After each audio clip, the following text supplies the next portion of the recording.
Poytaxtimiz markazida shunday joy borki, u yerda vaqt xuddi to'xtab qolgandek.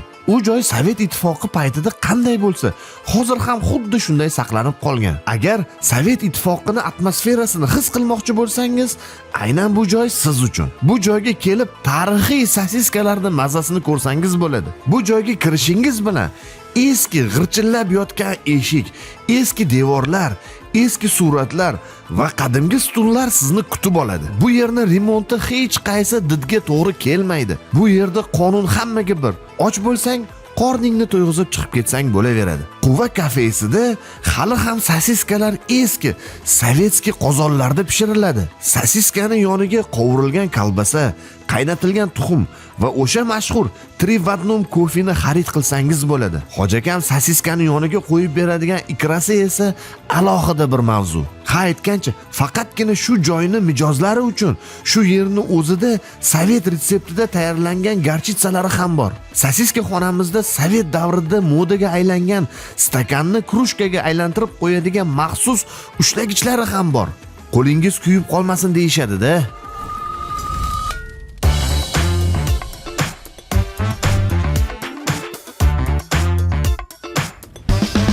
Toshkentda 60 yildan beri ishlab kelayotgan sosiskaxona borligini bilarmidinglar?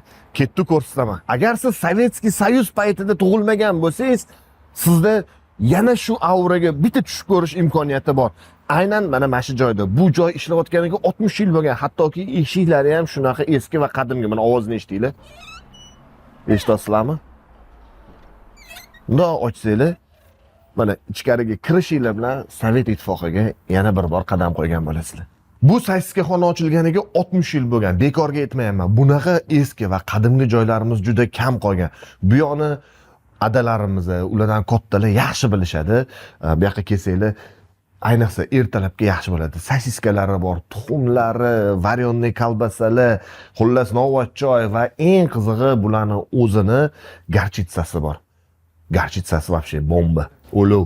Xullas qaranglar, Zil Moskva degan xolodilnik bor. Bu xolodilnik mana ko'rsatgan mana shu xolodilnikni 58-yil chiqqan mana shu xolodilnik. Bu joy bo'lsa 66-yil ochilgan. Tasavvur qilinglar, bu yerda hamma narsa aura, faqatgina retroni eslatadi, gap yo'q. Retro Toshkent.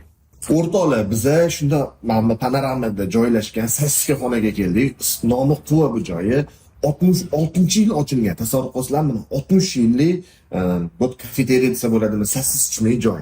Xullas qaranglar, bu joy Toshkentda ochilgan birinchi sosiskaxonalardan bo'ladi. Tasavvur qilsanglar, 60 yil. Bu degani nechta o'sha pokoleniya alishib ketgan, nechta avlod alishib ketgan.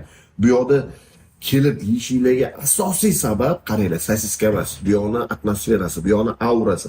Agar Sovetskiy Soyuzning razvalidan keyin tug'ilgan bo'lsangiz, kelsangiz Sovetskiy Soyuz qanaqa bo'lganini bu yoqda his qilasiz. Agarda undan oldin tug'ilgan bo'lsangiz, oldin kelgan bo'lsangiz, yana bir marta kelishingiz kerak, chunki bu narsa xotira deydi, yaxshi yoshlikni eslatadi. Mana ko'ryapsizlar, sosiskalari, ular mana ikralari bor bu yerda va eng qizig'i o'zligisi tayyorlaydigan mana shunaqa garchitsalari ham bor. Garchitsasi prosta bomba. Yeyishda shoshilmaslikni so'rayman, ozginadan mazasini ko'rasizlar. Hop, ikrasini olamiz, mana ko'ryapsizlar. Baqlajonli ikra, avashli ikra deydi. Olamiz. Bu olib, qarang. Garchitsasi nima deyapti? Mana. Hadi bismillah.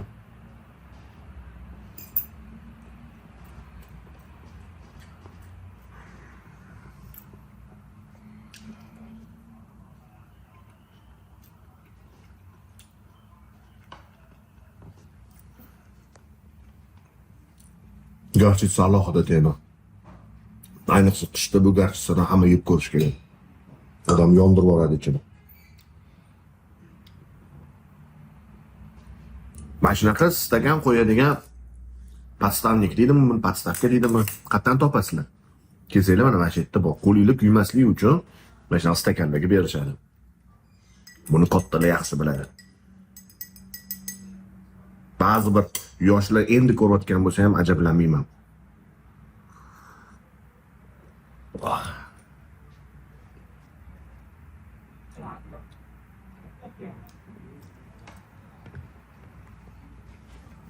Ucha, mana bu garchitsa emas, bu ajdaho. Bu ichinglarni-chi. Qanaqa tushuntirsa bo'ladi. Achchiqda, lekin shunaqa yoqimli.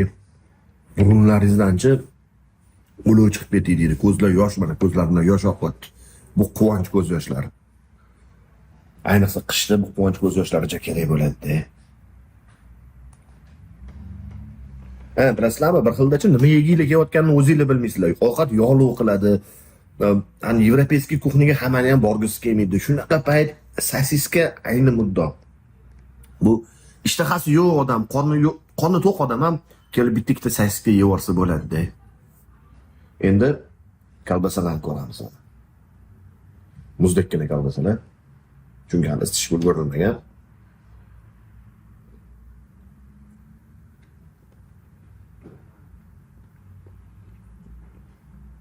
Kolbasa. Sosiska xonamizda qaranglar, 4 ta sosiska 30 ming so'm. Non, garchitsa, ikrasi tekin mutlaqo. Va qaranglar, agarda kolbasa olaman desanglar, bitta kolbasa 6 ming so'm ekan. 5 ming ekan dashi kolbasaligisi, mana shu kolbasa donasi 5 ming so'mdan. Qalinligini ko'ryapsizlar, ko'rpachadek kesilgan. Hop, tuxum eksplanalini. Tuxum 3 ming so'mdan. Mana shu tuxum ham 3 ming so'm non qo'shib berishadi. Hop, endi qaranglar. Bu yoqqa kelsanglar, mana bunaqa damashni pahlavalar ham qilishar ekan. Buni donasi 15 ming so'm. Shunaqa, xullas, albatta quvaga kelib tarixi mazasini ko'rib ketinglar. Albatta bu sosiskaxonada hayotingizda bir marta bo'lsa ham kelishinglar kerak. Agar kelgan bo'lsangiz, yana kelinglar. Men bugun sizlarga Toshkentning eng qadimgi sosiskaxonalaridan bittasini ko'rsatdim. To'g'risini aytinglar, bir bo'lsa ham sosiskaga tortib turadimi? Agar shunaqa bo'lsa, kommentariyaga yozib ketinglar. Bu yo'ni lokatsiyasini bo'lsa, Telegram kanaldan bemalol topsanglar bo'ladi.